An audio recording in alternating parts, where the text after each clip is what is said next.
आप देख रहे हैं इंडिया टाउन न्यूज, भारत की बात। गाड़ी का कोटा बना है, लेकिन वो करीब 10, 15, 20 गाड़ी, कभी कभी 4 गाड़ी निकल रहा है। रोड से खदान तक आने तक 600 रुपया लगता है। कौन लेता है? और गांव बस्ती वाले लेते हैं। उस पे क्या लिखा रहता है? उसमें तो नहीं ध्यान दिया, बोलते हैं कि पंचायत के नाम से कुछ काटते हैं, कुछ पंचायती कीचड़ के नाम से काटते हैं और कुछ पार्किंग के नाम से काटते हैं।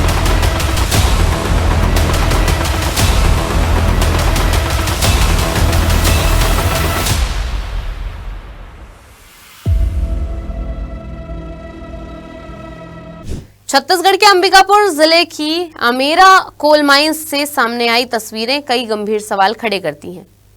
जहां 4000 टन रोजाना उत्पादन का दावा था, वहां अब सिर्फ 300 से 400 टन कोयला निकल पा रहा है।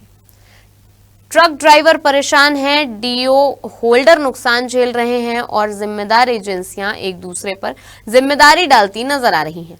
नमस्कार, आप देख रहे हैं इंडिया टाउन न्यूज, भारत की बात, और मैं हूं आपके साथ सुरभि शुक्ला।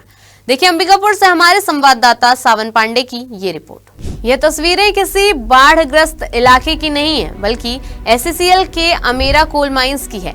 यहाँ लगातार बारिश के बीच सड़कें दलदल में बदल चुकी हैं। जल निकासी की कोई समुचित व्यवस्था नहीं होने से सड़क पर पानी भर गया है। नतीजा, खदान के बाहर 4 किलोमीटर से भी ज्यादा लंबी ट्रकों की कतार लग गई है। कई ट्रक घंटों तक जाम में फंसे रहते हैं तो कई कीचड़ में धंस जाते हैं। इसका सीधा असर कोयला परिवहन और उत्पादन दोनों पर पड़ रहा है। क्या समस्या हो रहा है यहाँ पे कोल उठाने में? कोल उठाने में समस्या है कि देखिए भाई, ऑक्शन तो हो ही चुका है और खदान के अंदर में गाड़ी घुस ही नहीं पा रही है। जैसे जितने डीओ का कोटा बना है, उस कोटा के हिसाब से गाड़ी अंदर जा ही नहीं पा रही है। और जब कोयला उठेगा ही नहीं तो हमारा तो कोयला लैप्स होगा, तो इसमें क्या है, डीओ होल्डरों को नुकसान है, एमडी कटता है। मतलब देखिए, लगभग 136 गाड़ी का कोटा बना है और डेली मुश्किल पर डे, एक दिन में सभी डीओ होल्डरों का मिला करके, लेकिन वो करीब 10, 15, 20 गाड़ी, कभी कभी 4 गाड़ी निकल रहा है, कभी 50 निकल जाता है। अगर मौसम खुला रहा तो, मौसम अगर पानी गिरा है तो कुछ नहीं हो पाएगा। आप लोगों को नुकसान कैसे होगा? तो भाई, जैसे अगर कोयला नहीं उठेगा तो डीओ होल्डरों का एमडी कटता है, फिर वो पैसा रिटर्न नहीं होगा। और समय से आप कोयला नहीं उठा पाए तो एमडी रिटर्न कटेगा ही।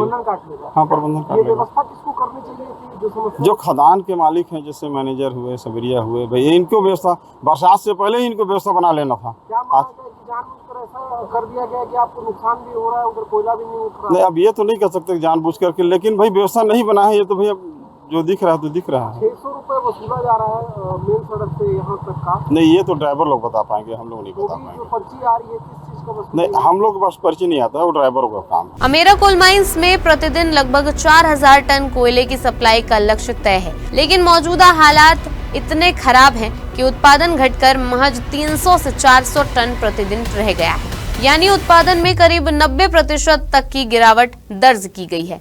इसका असर सिर्फ खदान तक सीमित नहीं है, बल्कि ट्रांसपोर्टरों, डीओ होल्डरों और उद्योगों तक दिखाई देने लगा है। समय पर कोयला नहीं पहुंचने से आर्थिक नुकसान लगातार बढ़ता जा रहा है। कहाँ आने में कितना पर्ची कट? मेन रोड से खदान तक आने तक 600 रुपया लगता है। कौन लेता है? और गांव बस्ती वाले लेते हैं। उस पे क्या लिखा रहता है? उसमें तो नहीं ध्यान दिया, बोलते हैं कि पंचायत के नाम से कुछ काटते हैं, कुछ पंचायती कीचड़ के नाम से काटते हैं और कुछ पार्किंग के नाम से काटते हैं, ऐसे काटते हैं। हाँ, मेरा जो भी लिखा हुआ, पंचायत के भी मोहर वोहर उसमें लगाया हुआ है, सेती में, पेपर में। 250 रुपये अंदर में भी वसूला जा रहा है। कांटा घर में कितना बच देते हैं? कांटा घर में नहीं बता सकते, क्या फर्स्ट बार में आया हूँ, पैसा जो यहाँ तक लगा वही बता सकते हैं, अंदर में नहीं बता सकते। मामला सिर्फ खराब सड़क तक सीमित नहीं है। ट्रांसपोर्टरों का आरोप है कि खदान के बाहर पार्किंग के नाम पर प्रत्येक ट्रक से 600 रुपए की वसूली की जा रही है। उनका कहना है कि पहले ही कई घंटे जाम में फंसकर आर्थिक नुकसान उठाना पड़ रहा है। ऊपर से यह अतिरिक्त बोझ उनकी मुश्किलें और बढ़ा रहा है। हालांकि इस कथित वसूली को लेकर जिम्मेदारी कौन तय करेगा, यह अब भी बड़ा सवाल बना हुआ है। स्थानीय लोगों का कहना है कि खदान तक पहुंचने वाली सड़क का निर्माण बरसात से पहले पूरा होना चाहिए था, लेकिन समय पर काम पूरा नहीं हुआ। यही वजह है कि पहली ही तेज बारिश में सड़कें जवाब दे गई हैं। 6 महीने पहले जब खदान विस्तार का विरोध हुआ था, तब ग्रामीणों ने सड़क और बुनियादी सुविधाओं को लेकर जो आशंकाएं जताई थी, आज वही तस्वीर जमीन पर दिखाई दे रही है। ये विगत 2 दिनों से जो है अचानक बारिश ज्यादा हो जाने की वजह से जो है थोड़ा रोड का स्थिति डामाडोल हुआ है।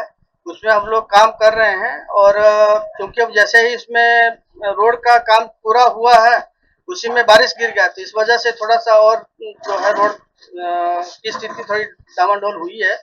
लेकिन 1 आध दिन के अंदर में इसको सुधार लिया जाएगा और सब चीजें फिर व्यवस्थित ढंग से जो है चालू हो जाएगी। खदान से जंक्शन तक का एक रोड है वो हमारा सुचारू ठीक है। खदान में भी हम लोगों का गाड़ियां ठीक ठाक निकल रही है, क्योंकि जो जिस जगह पे कल हम लोग रोड का काम कराए थे वो थोड़ा सा अभी खराब है। कल जिसमें काम का अचानक पानी गिरने से वो एक मुश्किल से 50 मीटर का पैच है, उसके वजह से थोड़ा गड़बड़ाया। बाकी इसको भी जैसे मौसम हल्का सा सुधार होगा तो उसको भी ठीक कर लिया जाएगा और बाकी डिस्पैच और प्रोडक्शन दोनों चीजें सुचारू रूप से जो है चालू हो जाएगी। अभी कब से बंद है सर? पहला 2 दिन ही हुआ, कल और आज है, मतलब कल बंद था और आज अभी फर्स्ट शिफ्ट है। अगर थोड़ा मौसम अभी बंद हुआ है तो सेकंड शिफ्ट से भी चालू हो सकता है। सर, डीओ होल्डर्स का कहना है कि प्रबंधन ने तो ऑप्शन करा लिया है लेकिन व्यवस्था नहीं की, इसकी वजह से डीओ होल्डर्स को नुकसान हो रहा है, प्रबंधन की लापरवाही है। नहीं, ऐसा नहीं है। देखो, ऑप्शन तो कराया गया है, उसके साथ में व्यवस्था भी की गई थी। जो है रोड का जो काम है, सीसी रोड बन रहा है, उसमें भी सुचारू लगातार काम हो रहा है। बीच में जो है डीजल का क्राइसिस हो जाने की वजह से जो है थोड़ा सा डिले हो गया, अदरवाइज जो है बरसात से पहले ही कंप्लीट हो गया रहता जो है। तो वो उसमें भी इन लोग अपना काम कर रहा है। नीचे का बेस बना दिया गया है और मुश्किल से 100 मीटर के करीबन और हम लोगों का रोड बचा हुआ है। अगर उसको हम लोग जो है ठीक कर लेंगे जो है, जैसे मौसम साथ देगा तो फिर हम लोगों का स्टॉक तक का रास्ता ठीक हो जाएगा और ये जो अभी थोड़ा 1-2 दिन से जो परेशानी हो रही है वो ठीक हो जाएगी। डीओ कितना कटा है सर? उठाव कितना हुआ? उठाव जो डीओ हम लोगों का कटा हुआ है, साथ में डीओ के साथ साथ में हम लोगों का साइडिंग का भी एक टेंडर चालू हुआ, क्योंकि जैसा आप लोगों को जानकारी होगा जयनगर साइडिंग हम लोग का चालू हो गया है। उसके लिए भी हम लोग यहाँ से जो है कोयला जा रहा है, रैक निकला वहां से शुरू हो गया है। तो उठाव जितना हमारा प्रोडक्शन हो रहा है उससे ज्यादा बीच में हो रहा था उठाव जो है। अब उम्मीद है उससे ज्यादा ही हम लोग जो करेंगे। तकरीबन जो है हम लोग का तो टारगेट 5000 प्लस में करने का है, ताकि हम लोग जो है जल्दी से इसको जो हमारे पास स्टॉक है उसको लिक्विडेट कर सके। सब एरिया मैनेजर ओम प्रकाश अटल का कहना है कि लगातार बारिश के कारण उत्पादन प्रभावित हुआ है और सड़क व जल निकासी व्यवस्था में सुधार के प्रयास किए जा रहे हैं। वहीं पार्किंग शुल्क के नाम पर कथित वसूली को लेकर उनका कहना है कि खदान परिसर के बाहर होने वाली गतिविधियां एससीएल के दायरे में नहीं आती, लेकिन सवाल यह है कि अगर खदान के बाहर की अव्यवस्था से सीधे कोयला उत्पादन प्रभावित हो रहा है तो आखिर इसकी जिम्मेदारी कौन लेगा। बारिश प्राकृतिक चुनौती हो सकती है, लेकिन समय पर सड़क निर्माण, जल निकासी और ट्रैफिक प्रबंधन जैसी व्यवस्थाएं पूरी तरह प्रशासनिक जिम्मेदारी है।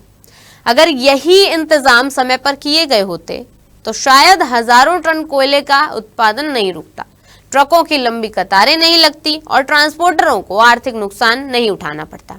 अब सवाल यही है कि क्या जिम्मेदार एजेंसियां सिर्फ बारिश को वजह बताकर अपनी जिम्मेदारी से बच सकती हैं या फिर इस पूरे मामले की निष्पक्ष जांच होगी। अब आगे क्या होगा ये तो आने वाला वक्त बताएगा। फिलहाल के लिए इस रिपोर्ट में इतना ही। अब मुझे दीजिए इजाजत और आप देखते रहिए इंडिया टाउन न्यूज, भारत की बात। नमस्कार। आप देख रहे हैं इंडिया टाउन न्यूज, भारत की बात।